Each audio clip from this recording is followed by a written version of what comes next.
우리 출애굽기 20장 13절 말씀, 우리 짧은 말씀인데요. 우리 같이 큰 목소리로, 우리 아이들도 큰 목소리로 함께 봉독하겠습니다. 시작. 살인하지 말라. 오늘 이 말씀을 통해서 하나님의 은혜와 또 깨닫는 역사가 있기를 주님의 이름으로 축복합니다. 살인하지 말라. 왜 하나님은 우리들에게 살인하지 말라라고 하시는 말씀을 하나님의 백성들에게 주셨을까? 그것은 바로 하나님은 우리 인간을 지으실 때 하나님의 형상대로 지으셨기 때문에 하나님은 우리의 생명을 귀하게 여기신다는 거예요. 그래서 살인하지 말라 말씀하고 있습니다. 우리 창세기 9장 6절 말씀을 같이 읽어보겠습니다. 시작. 다른 사람의 피를 흘리면 그 사람의 피도 흘릴 것이니 이는 하나님이 자기 형상대로 사람을 지으셨음이니라. 정상적인 부모라면 자식을 자기 몸보다 자기 생명보다 귀하게 여기기 마련이죠. 왜? 우리가 사랑해서 낳은 자식이니까. 마찬가지로 하나님이 우리를 지으실 때 그러한 존재, 하나님의 자녀로 하나님의 형상대로 사람을 만드셨다라는 거예요. 흙으로 지으셨는데 그 흙으로 지어진 존재에다가 하나님께서 그 코에 생기를 불어넣으시니까 어떻게 되었다? 생명이 되었다. 살아있는 영적인 존재가 되게 하셨다. 그래서 그 생명을 하나님께서 귀하게 여기시기 때문에 살인하지 말아라 라고 말씀해주고 있는 거예요. 우리 어린이들은 지금 주보에 나와 있는 성경 퀴즈 말씀을 잘 들으면서 답을 적어서 제출하세요. 여기에서 우리가 깨달을 수 있는 건 나라고 하는 존재가 그만큼 귀하다라는 거예요. 여러분 아이들 또 어른들 우리 모두가 다 하나님 보실 때에는 세상에서 하나밖에 없는 가장 소중한 존재가 바로 저와 여러분이다라고 하는 사실입니다. 우리가 인생을 살다가 낙심에 빠지고 내가 원하는 대로 이루어지지 않고 순간에 큰 어려움이 닥쳤을 때 우리의 생명이 얼마나 귀한지를 잊어요. 내가 어떤 존재인지를 잊어버립니다. 그래서 잘못된 선택을 할 수가 있어요. 근데 우리 예수 믿는 사람들은 세상 사람들보다도 나는 하나님이 지으신 존재, 하나님이 나를 구원하여서 하나님의 자녀로 삼아주신 존재, 그런 귀한 존재임을 깨닫기를 바랍니다. 이 사실을 깨닫지 못하는 사람에 대해서 성경은 이렇게 말씀하고 있어요. 시편 49편 20절입니다. 같이 읽겠습니다. 시작. 존귀하나 깨닫지 못하는 사람은 멸망하는 짐승 같다. 하나님이 살아계시는 것, 그 하나님이 우리를 지으시고 우리를 구원해 주셨다는 것. 그래서 내가 존귀한 자인데 그러한 하나님의 백성이고 하나님의 성도고 하나님의 자녀임을 깨닫지 못하는 사람은 멸망하는 짐승과 같다 라고 말씀해주고 있는 거예요. 인간은 동물과 분명히 다릅니다. 짐승은 어떻게 해요? 다른 짐승을 잡아서 죽이고 해칩니다. 그러나 인간은 하나님의 형상대로 지음받은 존귀한 존재다라는 거예요. 그렇기 때문에 인류의 생명에 대한 이 존엄성은 어느 국가를 막론하고 윤리나 도덕 이전에 하나님의 절대 법이라는 사실을 깨달아야 됩니다. 이것은 어떤 사람이든지 그리고 심지어는 사탄도 성경에서 보면 사람의 목숨을 사탄도 함부로 해할 수가 없어요. 죽음의 길로 몰아갈 수는 있어도 그 생명을 해할 수는 없어요. 그러니까 우리가 어떤 이유를 막론하고 하나님의 생명을 헛되이 여기고 함부로 여기는 것은 안 된다라는 거예요. 욥기 2장 6절 말씀 우리 같이 한번 읽어보겠습니다. 시작. 여호와께서 사탄에게 이르시되 내가 그를 내 손에 맡기노라. 다만 그의 생명은 해하지 말지니라. 우리의 생명의 주관자가 하나님이시다라는 거예요. 하나님 외에는 우리의 생명을 취할 수도 없고 해칠 수도 없다 이거예요. 그러니까 사단까지도 우리를 해할 수 없는 거예요. 사탄이 하나님의 허락하에 욥을 시험하는 내용이 욥기서에 나오죠. 그런데 하나님이 허락하지 않은 것 한 가지가 생명만큼은 절대로 해치지 말라는 거였어요. 이와 같이 모든 인간의 생명은 하나님의 것이다라는 거예요. 하나님의 소유다라는 거예요. 만약 다른 사람의 생명을 손상시킬 때에는 그것이 죄가 되고 하나님의 진노와 심판이 있게 된다라고 하는 것을 깨달아야 할 것입니다. 그런데 이 세상에는요, 어떤 일들이 벌어집니까? 부모가 자식을 낳고 그 자식의 생명을 귀하게 여기지 않는, 어떻게 부모가 그럴 수 있는지 그러한 행위를 하는 부모들이 있고, 또한 부모님이 낳아주시고 길러주셨는데도 불구하고 그 부모를 소중하게 여기지 않고 부모를 해치는 자식이 있는가 하면, 또한 형제와 형제 간에 늘 명절 때가 되면 또 이렇게 부모님의 재산을 가지고 형제들과 다투고 뭔가 조금이라도 이익을 취하기 위해서 싸우는, 그리고 남들은 다 도와주면서 내 가족, 내 사랑하는 친지들은 돕지 않는 그런 상황, 형제가 형제를 사랑하지 않는, 또한 이웃을 서로 관계 맺기를 원치 않아서 아파트라든지 앞집, 옆집, 뒷집 서로 인사하지도 않고 누가 살고 있는지도 모르는 그런 우리가 세상을 살아가고 있습니다만, 너무나 가볍게, 너무나 쉽게, 너무나 이기적으로 사람의 생명을 그렇게 생각하고 해친다라는 거예요. 근데 더 문제는 뭐예요? 왜 그것이 잘못되어 있는지를 깨닫지 못한다는 거예요. 죄 짓고 나서 나는 당당하다 이거예요. 그런데 그것뿐만 아니라 남의 생명은 해치지 않으니까 나는 괜찮다라고 할지 모르지만, 성경은 말합니다. 내 몸과 같이 이웃을 사랑하라. 거기에는 내 자신도 사랑할 줄 알아야 된다라는 거예요. 우리가 자존감이 떨어진다, 우울증에 사로잡힌다. 그 이유가 뭐예요? 나라고 하는 존재를 잊어버리는 거예요. 내가 소중한 존재임을 망각하는 거예요. 내가 가진 것이 얼마가 있든 간에, 내가 어떤 사회에서 지위를 가지고 있든지 간에, 사람들한테 영향력을 끼치든 간에, 그 이전에 나라고 하는 존재는 소중한 존재인데 그것을 깨닫지 못하니까 자기의 생명을 해치는 거죠. 왜 이런 일들이 일어날까요? 그것은 바로 죄 때문이라고 성경은 말씀하고 있어요.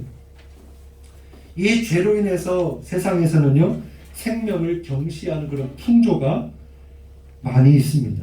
다른 무엇보다도 생명보다 돈이 더 중요하다.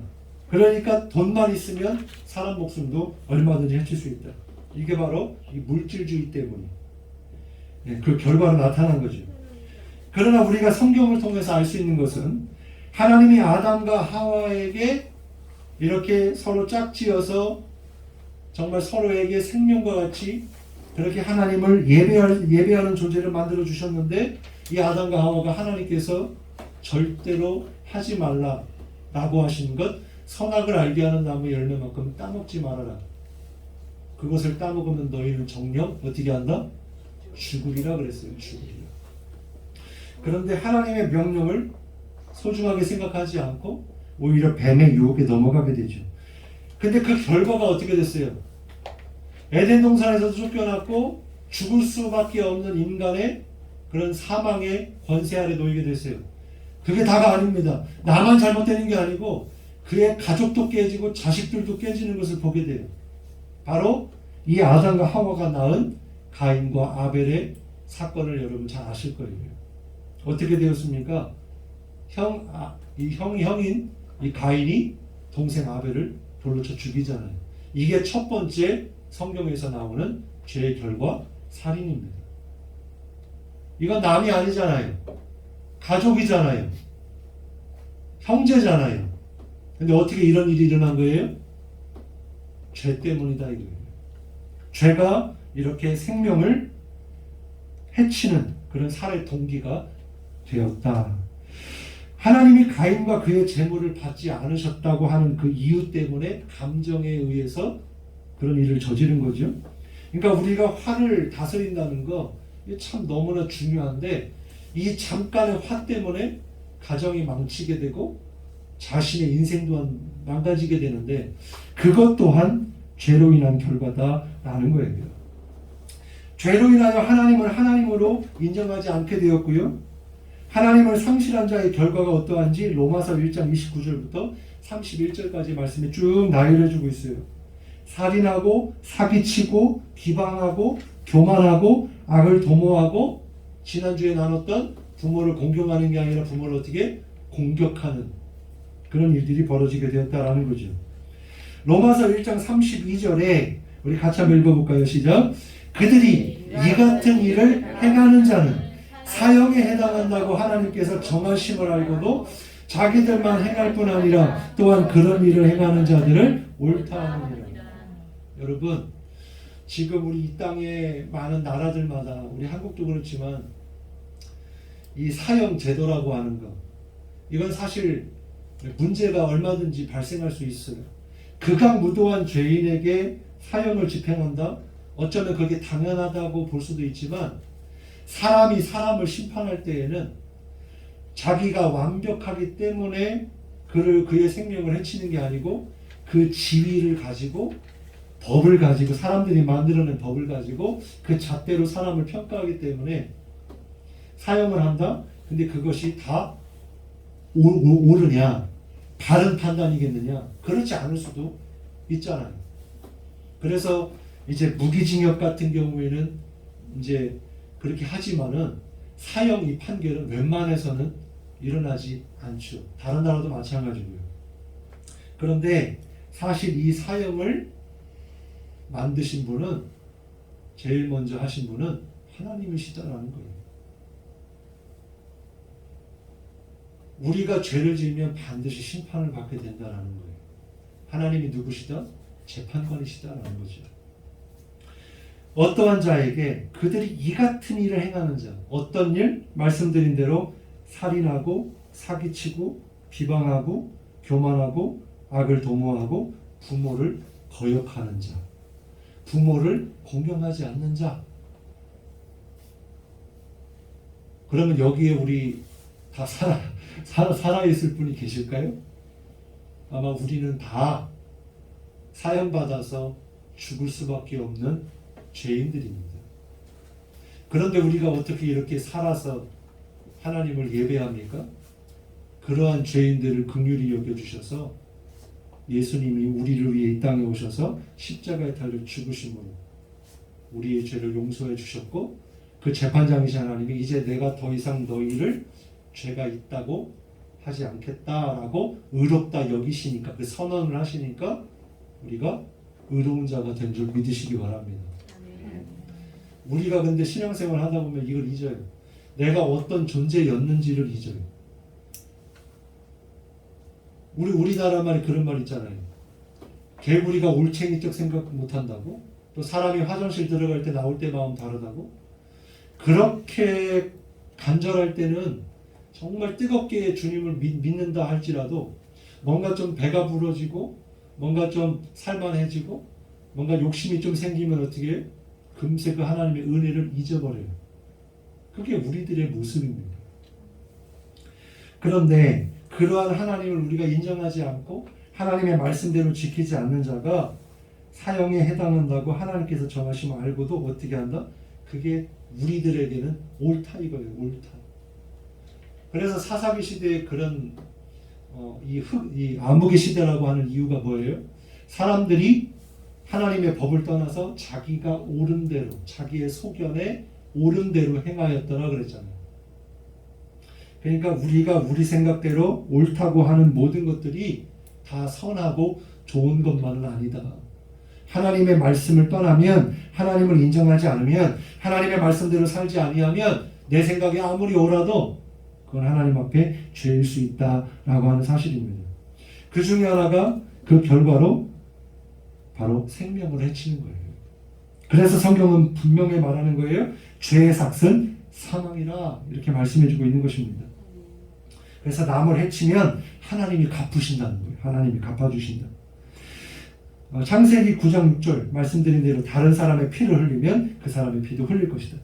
하나님은 이러한 사람들의 그런 죄를 다 멸하면 이 땅에 남을 사람들이 없기 때문에 그래서 예수님이 보내주신 것인데, 구약 성경에 보면 살인을 하고 싶어서 할 경우도 있지만 실수로 잘못해가지고 사람이 죽을 수도 있잖아요. 그래서 하나님은 그러한 사람들을 위해서 피할 수 있는 6개의 도피성을 예루살렘에다가 만들어 놓고, 혹시나 실수로 사람을 해치면 거기에 가서 숨도록 하셨어요. 이건 아니고, 출애굽기 21장 12절부터 13절의 말씀이 이렇게 말씀하고 있어요. 사람을 쳐 죽인 자는 반드시 죽일 것이나 만일 사람이 고의적으로 한 것이 아니라 나 하나님이 사람을 그의 손에 넘긴 것이면 내가 그를 위하여 한 곳을 정하리니 그 사람이 그리로 도망할 것이다 그랬어요. 그리고 신명기 19장 4절 5절에도 똑같이 말씀하고 있어요. 잘못해서 실수로 사람을 해칠 때에는 그 사람을 위해서 도피하여 생명을 보존케 하셨다라고 말씀해요.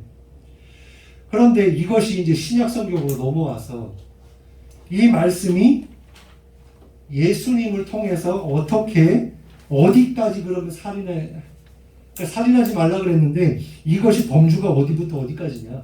살인이 정말 사람을 죽이는 것이냐? 그래서 나는 사람을 죽이지 않았으니까 괜찮다라고 하는 그런 생각을 가지고 있는 사람들에게 주님은 이렇게 말씀하고 있습니다. 우리 같이 말씀을 읽어볼게요. 마태복음 5장 21절 22절 시작.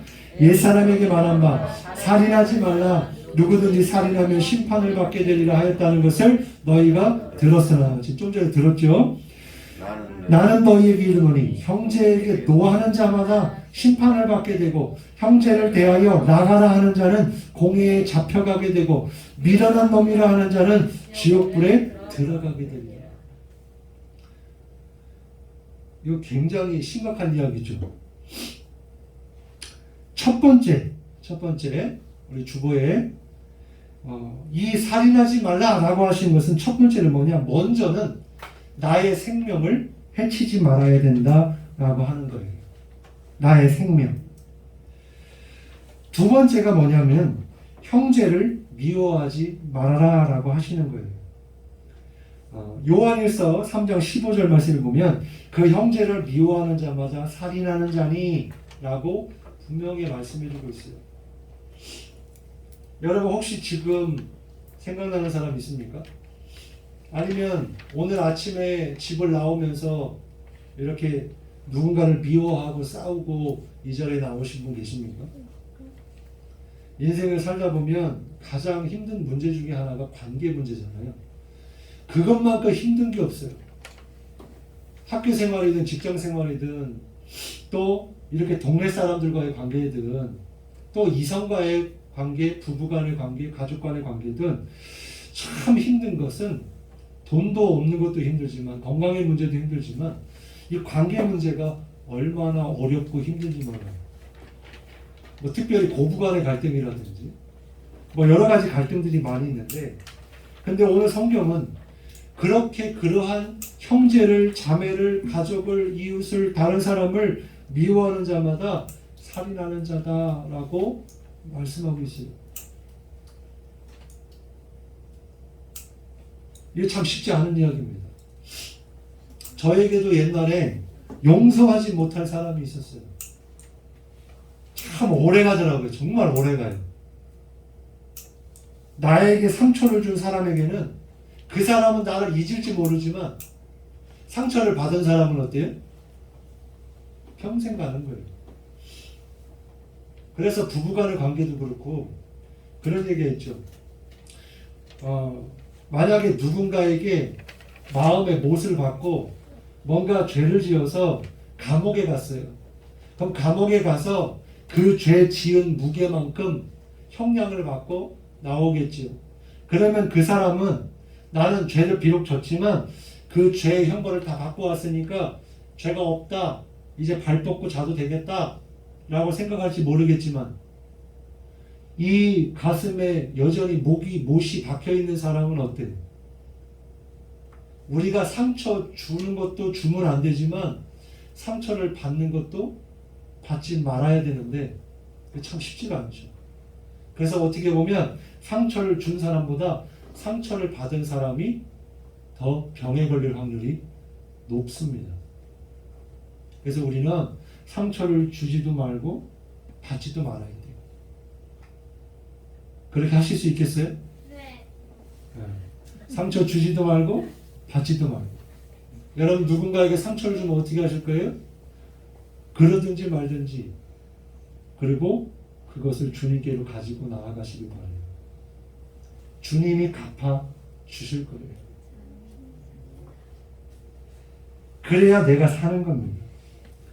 마음으로 형제에 대하여 미움이 있다. 여기 보면은 우리가 형제에게 노하는 자마다 화를 내는 거죠. 그리고 나가라 하는 자, 이게 뭐냐면 바보 멍청이라는 뜻이에요. 이 바보야 멍청아, 이게 별것 아닌 것 같아도 그 말은 그 사람에게 상처가 되는 거예요. 그래서 성경에 뭐라고 말해요? 다른 사람을 상처를 주면, 미워하면 연자맷돌을 목에다가 메고 바다에 던지라 그랬어요. 그러니까 사람을 시기하고 미워하고 질투하는 것이, 그게 그냥 당연히 나도 상처 받았으니까 나도 상처를 줘야지, 인간적인 생각에 그럴 수 있겠지만 하나님의 말씀에서는 다른 사람이 나한테 그렇게 할지라도 주님은 어떻게 말씀하시고 있어요? 70번씩 7번이라도 용서해라. 네 원수까지도 사랑해라. 참 쉽지 않죠? 근데 그걸 깨달으셔야 돼요. 원수와 같은 우리를 예수님께서 용서해 주셨다는 거예요. 심지어 예수님에게 돌을 던지는 사람들, 그러면 예수님이니까 그렇겠지라고 할지 모르지만 스데반 집사님도 마찬가지예요. 자기에게 돌을 던지는 사람들을 위해서 하나님 저들을 용서해 달라고, 저들이 지금 하는 일을 알지 못한다고 그렇게 기도를 했잖아요. 그리고 그의 얼굴에서 광채가 났다 그랬잖아요. 할 수 있다는 거예요. 대신에 우리 힘으로 하는 게 아니라 하나님이 우리 가운데 계시고 주님의 사랑이 깨달아질 때, 믿어질 때 우리가 그와 같이 그러한 형제들의 원수들을 미워하지 아니하고 사랑할 수 있게 되는 줄 믿으시기 바랍니다. 18세기 영국의 영적 운동을 일으켰던 두 거장이 있었어요. 바로 존 웨슬리 목사님, 우리 감리교를 창시한 목사님이죠. 그리고 조지 휘필드라고 하는 목사님이에요. 당시 두 분이 영국 전체에 하나님의 복음을 가지고 완전히 부흥의 역사를 일으켰습니다.